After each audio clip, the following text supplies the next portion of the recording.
할렐루야. 네. 옆 사람과 인사했으면 좋겠습니다. 사랑합니다. 인사하시고요. 예, 환영합니다. 인사했으면 좋겠습니다. 예. 사랑하고 환영합니다. 오늘 저희가 타락에 대해서 살펴보겠습니다. 우리는 하나님께서 세상을 아름답게 창조하셨다 이렇게 살폈습니다. 하나님께서 피조세계를 창조하실 때마다 하나님 보시기에 좋았더라 고백하셨고요. 6일 동안 다 창조하신 후에 창조하신 모든 것을 보시기에 심히 좋았다 이렇게 고백을 합니다.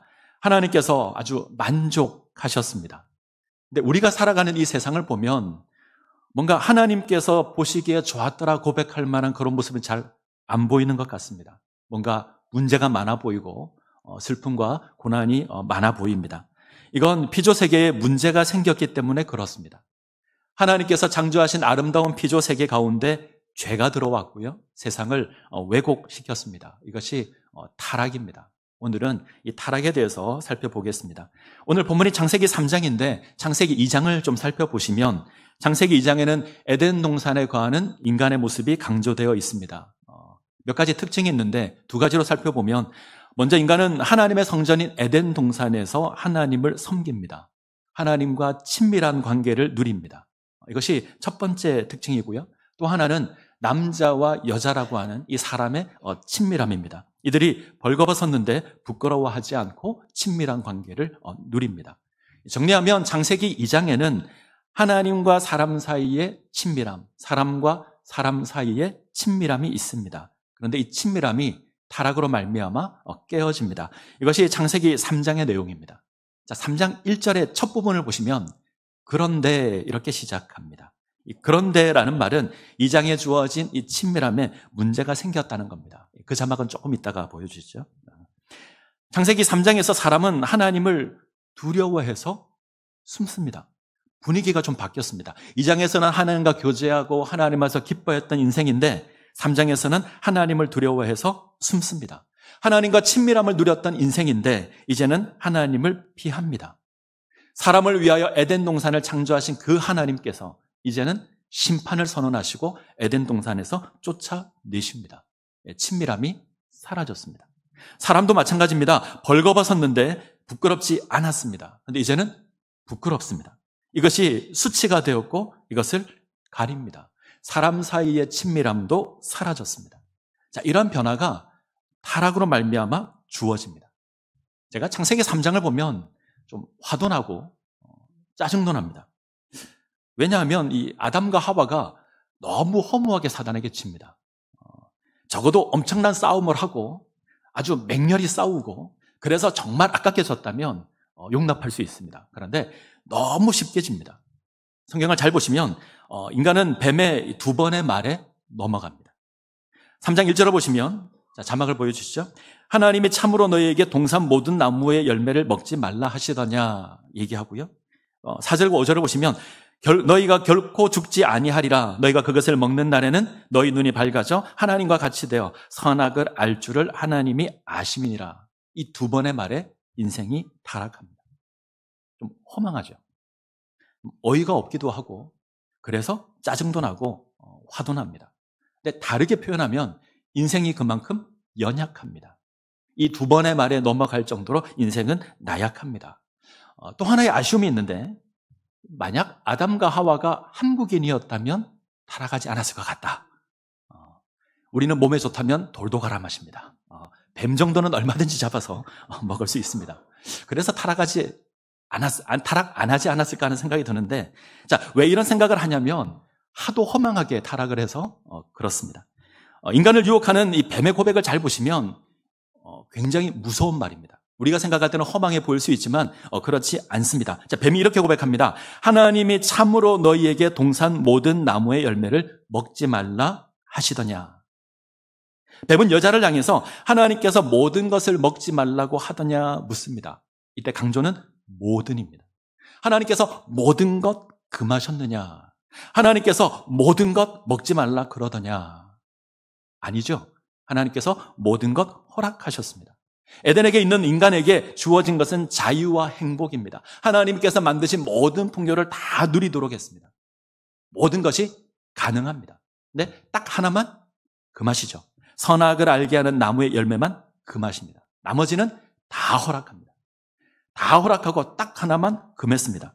왜 금했을까요? 왜 하나님께서 하나만 금했을까? 이건 인간의 존재를 깨달으라는 겁니다. 인간이 아무리 탁월해도 인간은 피조물입니다. 하나님의 형상으로 지음을 받았지만 그래도 피조물입니다. 다른 한편으로는 흙이죠. 한계가 있습니다. 일종의 하나님께서 경고판을 세워놓은 겁니다. 여기까지는 너희가 다 해도 된다. 그러나 이건 넘어오지 마라. 넘어오면 위험하다. 이 경고판이 선악을 알게 하는 나무입니다. 이것은 하나님께서 우리를 보호하는 거죠. 하나님께서 허락하시는 보호 안에서 하나님의 풍요를 누리도록, 하나님 안에서 자유와 행복을 누리도록 하나님께서 허락해 주는 겁니다. 근데 사탄이 교묘하게 바꿉니다. 그건 너희에게 자유를 준 것이 아니라 너희를 가두는 거야. 너희를 감시하는 거야. 이렇게 속삭입니다. 요즘 저희 집은 아마 다른 집도 마찬가지일 텐데 스마트폰과 전쟁을 합니다. 아이들이 스마트폰에 미쳐 삽니다. 이게 그렇게 재미가 있나 봅니다.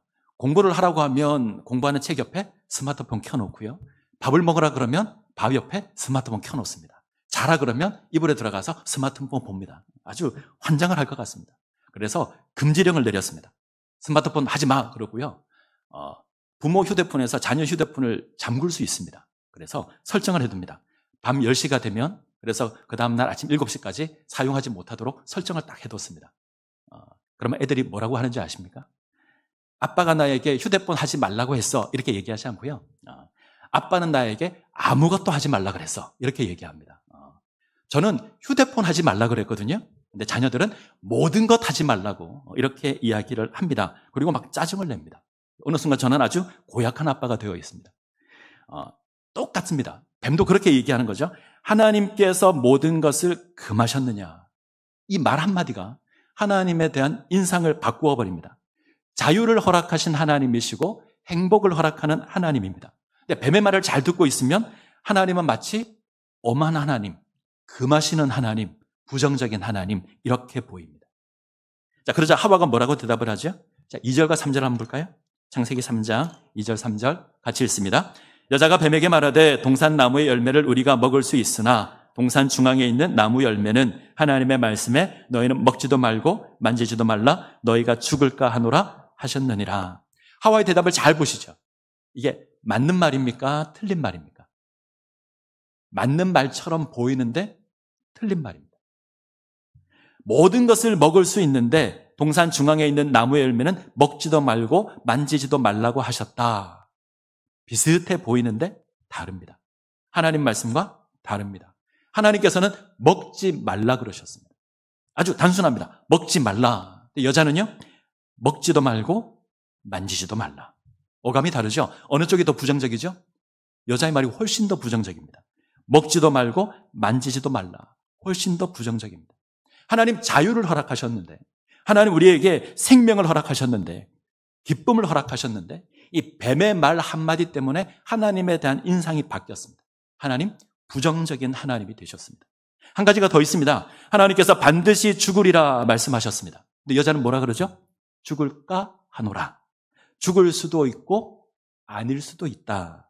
의심이 생겼습니다. 설마 죽을까? 조금 표현을 바꾸면 죽는다 보다는 안 죽는다 쪽에 무게가 더 실립니다. 하나님 말씀을 신뢰하지 않는 겁니다. 하나님을 신뢰해야 되는데 하나님이 신뢰의 대상이 아닙니다. 뱀이 결정타를 날립니다. 3장 4절 5절. 3장 4절 5절. 같이 읽겠습니다. 뱀이 여자에게 이르되 너희가 결코 죽지 아니하리라. 너희가 그것을 먹는 날에는 너희 눈이 밝아져 하나님과 같이 되어 선악을 알 줄 하나님이 아심이니라. 너희가 죽지 아니하리라. 하나님 죽는다 그랬습니다. 하나님께서는 반드시 죽는다 그랬습니다. 근데 사탄은요, 결코 죽지 아니하리라 이야기합니다. 자, 하나님의 말씀과 사탄의 말을 가만히 보면 누가 더 긍정적이죠? 하나님은 반드시 죽는다. 사탄은요, 결코 죽지 않는다. 누가 더 긍정적이죠? 사탄이 훨씬 더 긍정적입니다. 사탄이 긍정적이 되고 하나님이 부정적이 됩니다. 여기에 달콤한 유혹도 주어집니다. 너희가 저 열매를 따먹으면 3가지 유익이 있다. 첫째, 눈이 밝아진다. 두 번째, 하나님과 같이 된다. 세 번째, 선악을 한다. 눈이 밝아진다고 합니다. 이건 깨닫게 된다는 거죠. 너희가 사리분별을 하게 될 것이다. 뭐가 좋은지 너희가 깨닫게 될 것이다. 두 번째, 하나님처럼 된다고 합니다. 인간은 하나님의 형상으로 지음을 받았습니다. 모든 피조물 가운데 최고입니다. 피조물 가운데 으뜸입니다. 이름도 하나님의 형상입니다. 하나님과 닮은 존재입니다. 그래서 만물을 정복하고 만물을 다스릴 수 있습니다. 그러나 하나님은 아닙니다. 사람보다 뛰어난 존재가 딱 하나 있는데 하나님입니다. 근데 사탄이 속삭입니다. 하나님처럼 된다. 너희가 하나님과 같이 된다. 엄청난 유혹이죠. 세 번째, 선악을 알게 된다. 지금까지 네가 뭐가 옳고 그른지 모르고 살아왔는데 이제 알 거다. 너희가 지혜를 얻어서 선악을 알게 된다. 이렇게 유혹합니다. 이 유혹에 하와가 선악을 알게 하는 나무를 봅니다. 그랬더니 이 나무의 열매가 다르게 보입니다. 자, 3장 6절을 볼까요? 3장 6절. 같이 읽습니다. 여자가 그 나무를 본즉 먹음직도 하고 보암직도 하고 지혜롭게 할 만큼 담스럽기도 한 나무인지라. 여자가 그 열매를 따먹고 자기와 함께 있는 남편에게도 주매 그도 먹은지라. 여자가 열매를 보니 아주 매력적으로 보입니다. 먹음직스럽고 보기에 아름답고 지혜롭게 할 만큼 담스럽습니다. 예전엔 이렇게 생각 안 했습니다. 그런데 그 말을 듣고 사탄의 유혹을 듣고 보니 아주 먹음직스럽고 아주 보기에 예쁘고 지혜롭게 할 만큼 담스럽습니다. 성경을 해석하는 한 주석가가 이렇게 표현했습니다. 하와의 보기에 좋았더라. 자, 먹음직하고 보암직도 하고 지혜롭게 할 만큼 담스럽기도 하다. 이것을 하와의 보기에 좋았더라. 보기에 좋았더라. 이거 하나님의 고백이죠. 하나님께서 피조 세계를 만드시고 하나님 보시기에 좋았더라 고백합니다. 근데 이 고백을 이제 누가 하죠? 사람이 합니다. 예전에는 하나님이 선이었습니다. 하나님께서 보기에 좋았다. 이게 선이었습니다. 근데 어느 순간 사람이 그것을 결정하기 시작을 합니다. 내가 보기에 좋았더라. 하나님이 판단했던 것 이제 인간이 판단합니다. 결국 선악을 알게 하는 나무의 열매를 따서 먹습니다. 이게 타락입니다. 선악을 알게 하는 나무의 실과에 어떤 능력이 있는 게 아닙니다. 중요한 건 하나님의 말씀입니다. 하나님 말씀에 순종하는 것으로 인간은 선을 배워야 했습니다. 그런데 하나님 말씀에 거역하는 것으로 선을 배웁니다. 그래서 인간은 가만히 두면 선을 행하지 않고요, 죄를 짓습니다. 자, 타락의 결과가 무엇일까요? 친밀함을 잃었습니다. 창세기 2장에 주어졌던 그 친밀함을 잃었습니다. 하나님과의 관계가 깨어집니다. 친밀함을 잃었습니다. 하나님께서 아담을 찾습니다. 예전 같으면 하나님과 기쁘게 교제했을 그 인간인데 이제는 아담이 하나님을 피합니다. 그리고 숨습니다. 아담이 뭐라고 말하죠? 3장 10절을 보시면 이르되 내가 동산에서 하나님의 소리를 듣고 내가 벗었으므로 두려워하여 숨었나이다. 하나님의 음성을 듣고 두려워하고요, 숨습니다. 하나님과의 친밀함이 깨어졌습니다. 하나님을 섬기는 존재가 아니라 하나님을 두려워하는 존재가 되었습니다. 사람과 사람 사이의 친밀함도 깨어졌습니다. 창세기 2장은 친밀함을 누렸죠. 아담이 하와를 보고 이렇게 고백합니다. 내 뼈 중에 뼈요, 내 살 중에 살이라. 얼마나 감격스러운 고백입니까? 이건 내가 생명으로 사랑하는 존재다, 이런 고백입니다. 벌거벗었으나 아무런 문제가 되지 않았습니다. 부끄럽지도 않았습니다. 친밀함을 누렸습니다. 그런데 이제는 불편해졌습니다. 에덴 동산 안에 남자 하나, 여자 하나 둘밖에 없습니다. 아담과 하와 둘밖에 없습니다. 근데 부끄러워졌습니다. 서로가 불편해졌습니다. 생명으로 사랑했던 존재인데 이제는 싫어졌습니다. 죄에 대한 책임을 미룹니다. 아담이 이렇게 고백합니다. 하나님께서 내게 주신 여자가 주어서 먹었습니다. 저 여자 때문에 내가 타락했습니다. 내 뼈 중에 뼈요, 내 살 중에 살이라, 이렇게 고백했던 아담이 이제는 저 여자 때문에 내가 죄를 지었습니다. 너 없으면 못 살아 그랬다가 이제는 너 때문에 못 살아, 이렇게 고백을 하는 겁니다. 이런 불편함이 우리 가운데 있습니다. 우리는 사랑하는 것에 익숙하지 않습니다. 우리는 언제나 비난하는 것에 익숙합니다. 비난하고 불평하고 불만하는 것에 우리는 익숙합니다. 우리의 고백을 잘 보시면 우리 교회는 참 좋은 교회야, 이렇게 고백 잘 안 하죠. 우리 교회는 이게 문제야, 우리 교회는 이래야 돼, 뭐 이런 식의 고백이 우리에게 훨씬 더 자연스럽습니다. 저 집사님은, 저 장로님은, 저 권사님은 참 좋은 분이야. 이렇게 얘기 잘 안 합니다. 저 인간이 문제야. 이렇게 고백하죠. 조형 목사는 참 멋져, 잘생겼어. 절대 이렇게 얘기 안 하시죠? 머리가 커. 이렇게 얘기합니다. 우리가 여전히 죄 가운데 있어서 그렇습니다. 좋은 얘기하는 것보다 안 좋은 얘기하는 것에 훨씬 더 익숙합니다. 사람과 사람 사이에 친밀함이 깨어져서 그렇습니다. 자, 세 번째, 자연과의 관계가 단절됩니다. 사람은 자연 만물을 다스리는 존재였습니다. 그런데 이젠 자연이 순종하지 않고 거부합니다. 원래는 초목과 채소를 내도록 지음을 받았는데 과일나무가 때가 되면 열매를 맺고 채소를 내어야 되는데 이 땅이 저주를 받아서 가시와 엉겅퀴를 냅니다. 땅을 가는 농사를 짓지 않으면 열매를 거둘 수 없게 되었습니다. 타락으로 말미암아 모든 것이 왜곡되었습니다. 하나님과의 관계가 깨어졌고요. 사람과 사람 사이의 관계가 깨어졌습니다. 사람과 자연 사이의 관계가 깨어집니다. 친밀함이 있었는데 친밀함이 사라졌습니다. 불편해졌고 두려워졌고 무서워졌고 미워하기 시작합니다. 자, 이것을 한마디로 정리할 수 있습니다. 죽음입니다. 하나님의 생명을 누렸던 우리가 죽음 가운데 거하게 되었습니다. 인간은 더 이상 하나님의 형상이 아닙니다. 인간은 흙입니다. 흙에 불과한 허망한 존재가 되었습니다. 그리고 다시 흙으로 돌아갑니다. 자, 로마서 5장 12절 한번 볼까요? 로마서 5장 12절. 같이 읽겠습니다. 그러므로 한 사람으로 말미암아 죄가 세상에 들어오고 죄로 말미암아 사망이 들어왔나니 이와 같이 모든 사람이 죄를 지었으므로 사망이 모든 사람에게 이르렀느니라. 한 사람으로 말미암아 죄가 세상에 들어왔습니다.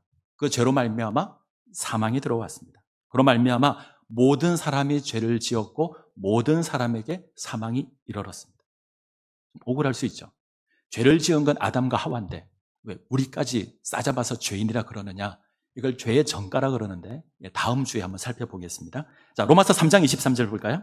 로마서 3장 23절 같이 읽습니다. 모든 사람이 죄를 범하였음에 하나님의 영광에 이르지 못하더니 죄의 결과가 무엇입니까? 하나님의 영광에 이르지 못합니다. 하나님의 영광을 누렸던 존재인데 하나님과 교제했던 인생인데 하나님을 섬겼던 인생인데 이제는 아닙니다. 에덴 동산에서 쫓겨납니다. 하나님을 섬겼던 인생이 이제 하나님과 상관없는 인생이 된 겁니다. 에덴은 하나님의 성전이거든요.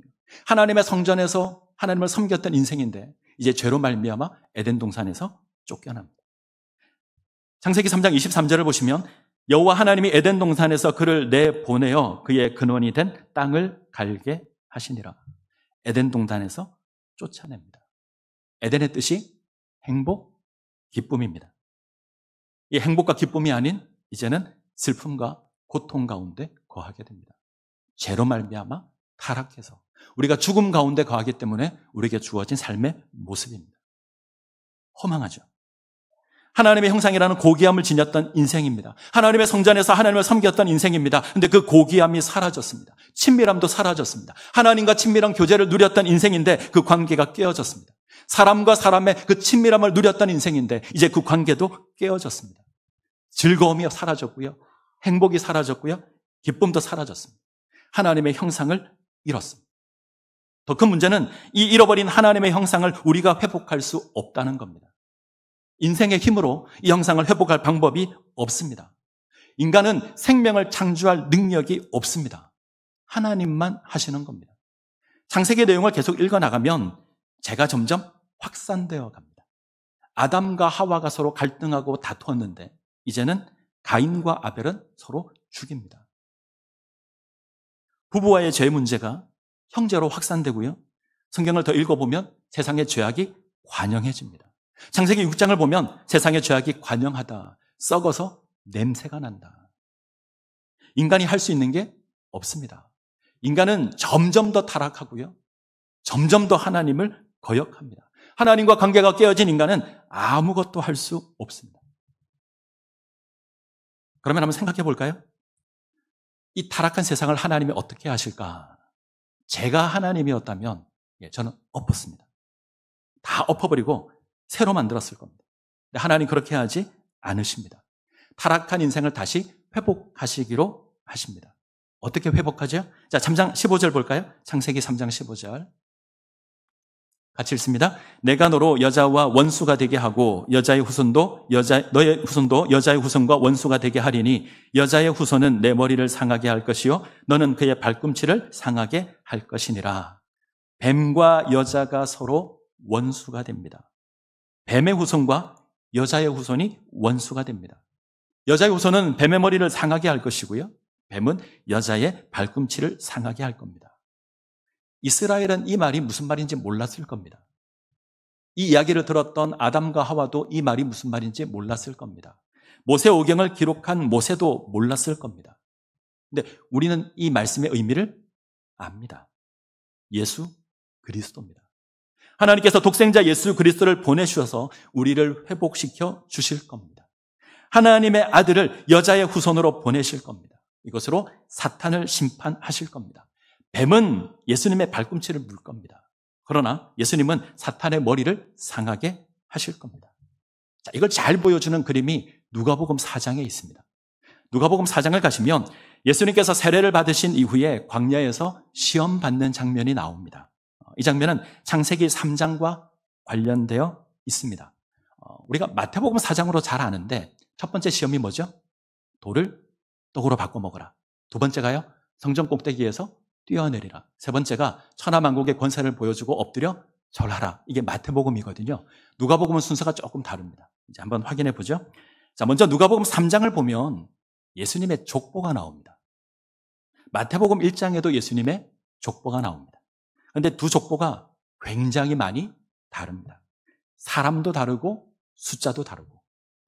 그래서 유세비우스라고 하는 학자는 마태복음의 족보는 예수님의 아버지 요셉의 족보고 누가복음의 족보는 예수님의 어머니 마리아의 족보다 이렇게 이야기합니다. 만약에 이 이야기가 맞다면, 이 견해를 받아들인다면 지금 예수님은 마리아, 여자의 후손으로 이 땅에 오시는 게 되죠. 자, 그리고 또 두 족보에 다른 점이 있습니다. 마태복음의 족보는 아브라함부터 시작해서 내려옵니다. 아브라함과 다윗의 자손 예수 그리스도의 계보라 이러고 나옵니다. 누가복음은요, 예수님부터 거꾸로 올라갑니다. 어디까지 올라가냐면 아담까지 올라갑니다. 아담이 소개되고 예수님의 시험이 소개됩니다. 자, 아담 나왔고요, 시험 나왔습니다. 그럼 어떤 사건이 연상이 되죠?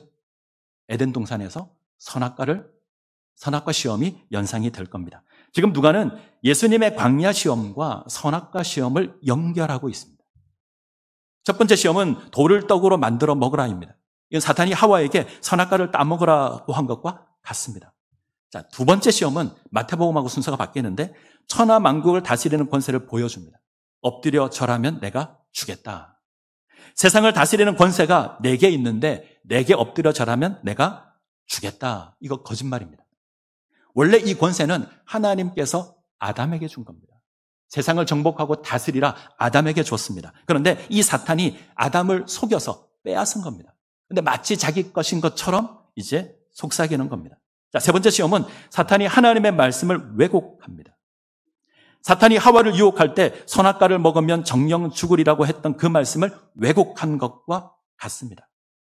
먹어도 안 죽는다고 왜곡하는데 똑같이 하나님의 말씀을 왜곡합니다. 아단이 에덴 동산에서 시험 받은 것 같이 예수님도 광야에서 시험을 받습니다.